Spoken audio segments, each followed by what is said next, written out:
বাংলাদেশের সংবিধান বলে তার জামিন পাওয়ার অধিকার রাখে।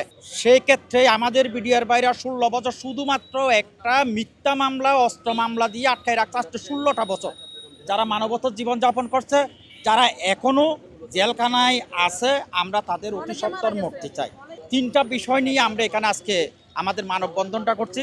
1 নম্বরে হচ্ছে আমাদের পিলখানা নির্মম হত্যাকাণ্ডের শিকার 57 জন সেনা অফিসার সহ 74 জন হত্যাকাণ্ডের পিছনে দায়ী ব্যক্তিবর্গ এবং নেপথ্য নায়কের চিহ্নিত করে অতি দ্রুত দৃষ্টান্তমূলক শাস্তি নিশ্চিত করা এবং যে সকল বিডিআর সদস্য সাজার মেয়াদ শেষ ও খালাসপ্রাপ্ত হয়েছে তাদের অনতি বিলম্বে মুক্তি দাবি করছি। 2 নম্বর, প্রহসনের 18টি স্পেশাল কোর্টের মাধ্যমে গণহারে গ্রেপ্তার করে তাদেরকে অন্যায়ভাবে চাকরিচ্যুত করা হয়েছে। তাদের সবাইকে সরকারি সকল প্রকার সুযোগ সুবিধা যেমন বেতন, রেশন ভাতাদি, পদোন্নতি সহ পুনরায় চাকুরিতে পুনর্বহালের জোর দাবি জানাচ্ছি। তৃতীয়ত, বর্তমান সরকার আমাদের পক্ষে এই 24শে আমাদের জুলাই বিপ্লবের পরে যে সরকার গঠিত হয়েছে সেই সরকার আমাদেরকে আশ্বস্ত করেছিল ন্যায় বিচার পাবো, বিডিআর তাদের পূর্ণ অধিকার নিয়ে তারা তাদের চাকরিতে পুনর্বহাল হবে। কিন্তু আমরা দেখতে পারি বর্তমান যে তদন্ত কমিশন গঠন করা হয়েছে তার মধ্যে একটা আইন দ্বারা দিয়েছে তদন্ত কমিশনকে স্বাধীন, নিরপেক্ষ এবং নির্ভয়ে কাজ করার জন্য প্রজ্ঞাপনে উল্লেখিত 2 দ্বারা অবশ্যই বাদ দিতে হবে। এ দ্বারাই বলা হয়েছে পূর্বে যে বিচার হয়ে গেছে সেটা বহাল রেখে তদন্ত হবে। তাহলে কিসের তদন্ত হবে?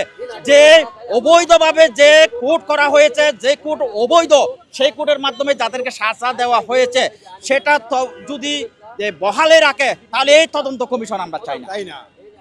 এই তদন্ত কমিশন আমরা চাই না।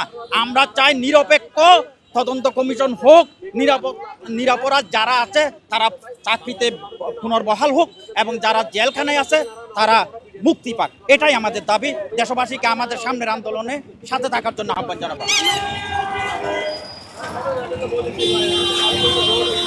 আমার ভাই বিডিআর মেডিকেল সহকারী ছিল, মেডিকেলে ছিল। ও বিগত 16 বছর জেলখানায় আছে। ও খালাসপ্রাপ্ত, ওর কোনো সাজা নাই। এরপরেও বের হতে পারতেছে না একমাত্র বিস্ফোরক মামলার জন্য।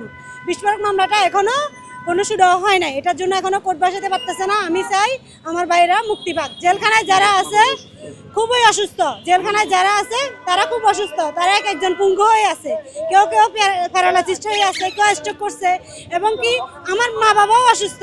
আমরা চাই আমার ভাই ফেরত আসুক। সকল বিডিআর যারা বিডিআর বন্দী আছে তাদেরকে সবাইকে যেন জেল থেকে বের করা হয়, মুক্তি দেওয়া হয়। আর যারা চাকরিচ্যুত হয়েছে তাদেরকে আবার পুনর্বহাল করার জন্য আহ্বান জানাচ্ছি।